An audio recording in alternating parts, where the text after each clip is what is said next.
बिस्मिल्लाहिर्रहमानिर्रहीम। अस्सलाम वालेकुम दोस्तों, कैसे हैं आप? आई डू होप आप सब अच्छे होंगे जी। दिस इज़ कैसर बारी फ्रॉम बारी लॉ एसोसिएट। आज जो इमिग्रेशन का हमारा टॉपिक है जी, जिसके ऊपर मैं आपको बेसिक इन्फॉर्मेशन दूंगा।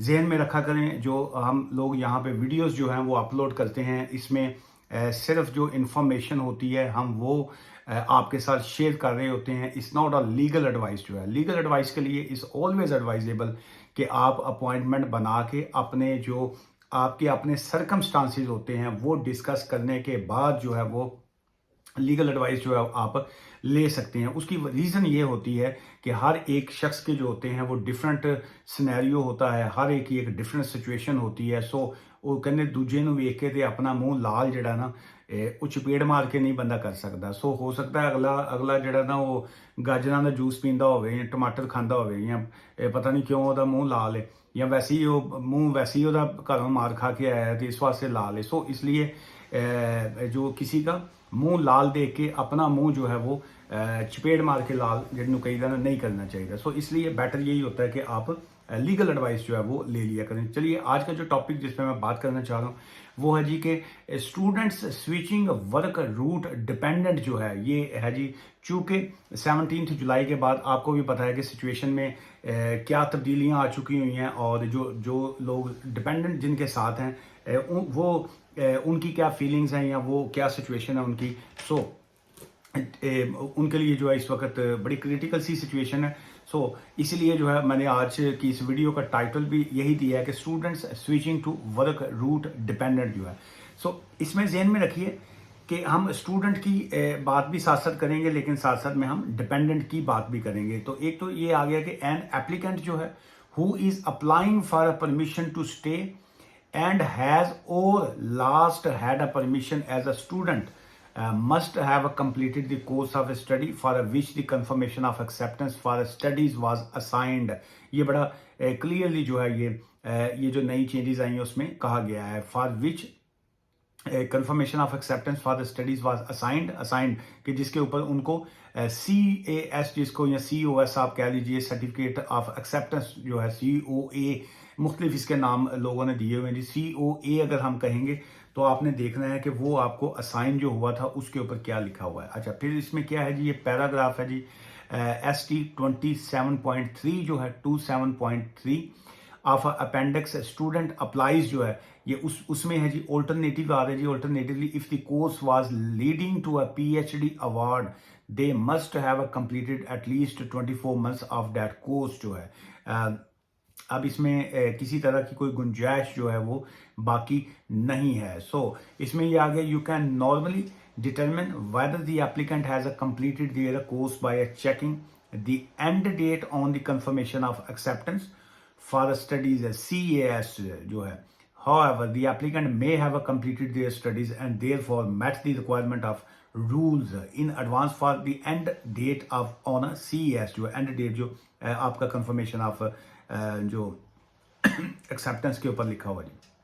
अच्छा, उसके बाद इसमें क्या फर्दर आ रहा है जी, the applicant may have completed their studies and therefore met the requirement of the rules जो है indicate they have not yet completed their studies. You should consider whether the course may have been completed by looking at an information provided with the application. For example, a result के क्या result का wait है ये इसमें एक अगर थोड़ा सा अगर हम डीपली इसको देखेंगे तो यहाँ पे एक ये वाली एक गुंजाइश जो है वो निकलती है। And any notification made by a student sponsor कौन है?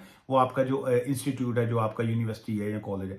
You should also check if the course stated on the CES was at a PhD level जो है, and if so use the course start date to assess whether they have completed at least 24 months जो है। if required you should write to the applicant उसमें जो उनका आपका university का जो इंस्ट्रक्टर आप कह लीजिए या जो उनकी बॉडी होती है, ये जो एडमिन ऑफिस है, आप उनसे भी जो है उसकी क्लियरेंस जो है वो भी आप ले सकते हैं। Advising them they have not shown that they have completed their study and giving them an opportunity to do so before rejecting the application as invalid जो है। सो उसमें आप यूनिवर्सिटी जो है उनसे भी आप बात कर सकते हैं कि जी कि क्या सिचुएशन इसमें है क्या।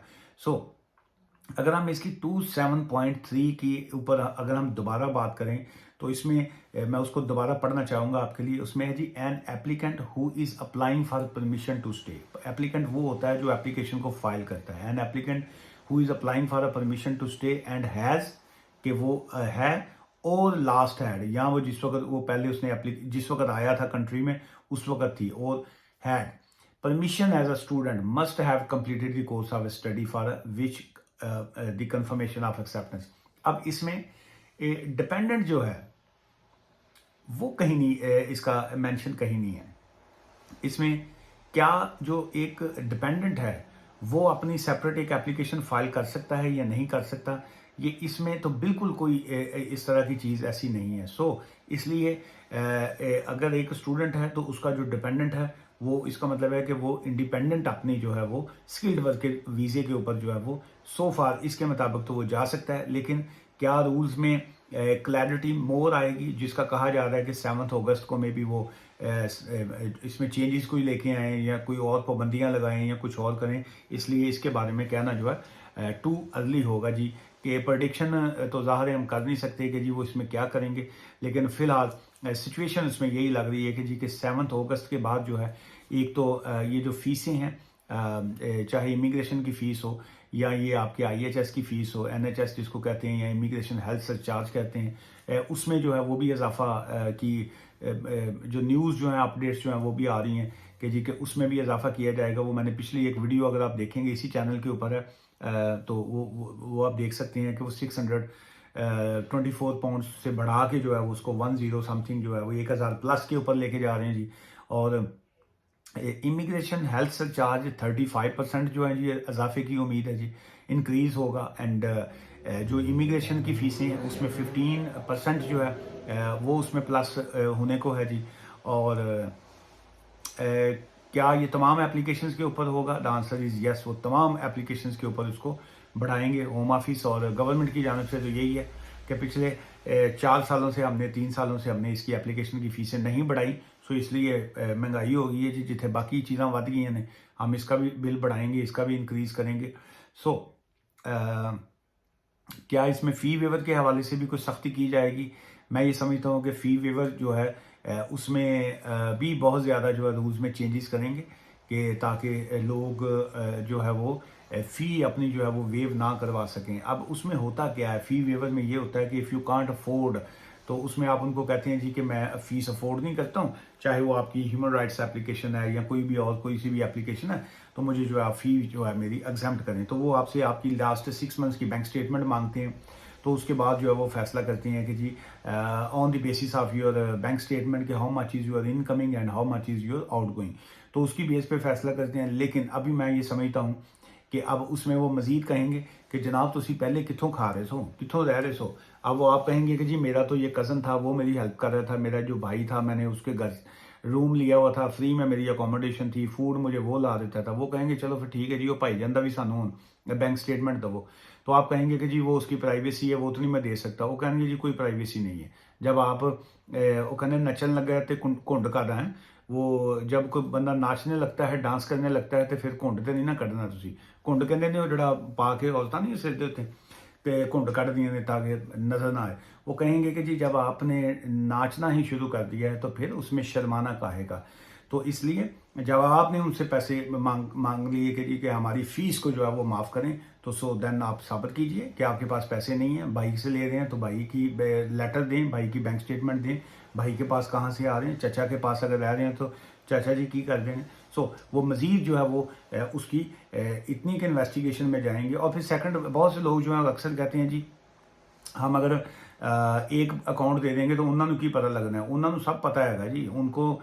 वो कहते हैं ना जी कैमरे की आंख जो है वो देख रही है, तो कोई देखे या ना देखे अल्लाह देख रहा है।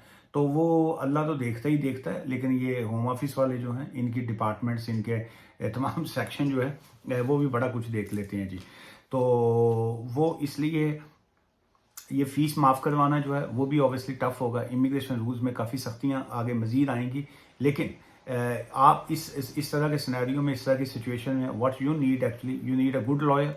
और जो आपके साथ फ्रेंडली हों, जो आप जिनके साथ अपने दिल दियाँ गल्लां तुसी कर सको।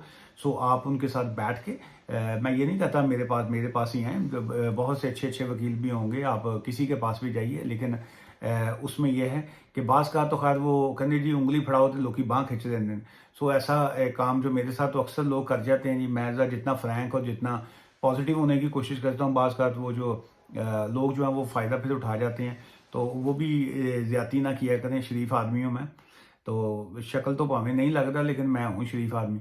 तो वो बाज़ का क्लाइंट्स जो है वो चाह रहे होते हैं कि जी कि जो है आप जब हम कॉल करें आप फ़ोन भी उठाएं और जवाब भी दें, और जो हम कहें बहुत मुश्किल हो जाता है जी। सो अभी आज की इस वीडियो से मुझे इजाज़त दीजिए। मुझसे मिलना चाहें तो आप अपॉइंटमेंट बना के हमारे ऑफिस आ सकते हैं, या आप फ़ोन एडवाइस ले सकते हैं। और हमारा ऑफिस जो है वो फ़ोन एडवाइस के, या फेस टू फेस मिलने की हम लोग फ़ीस चार्ज करते हैं जी। दुआ में याद रखिएगा। टेक केयर, थैंक यू जी, बाय।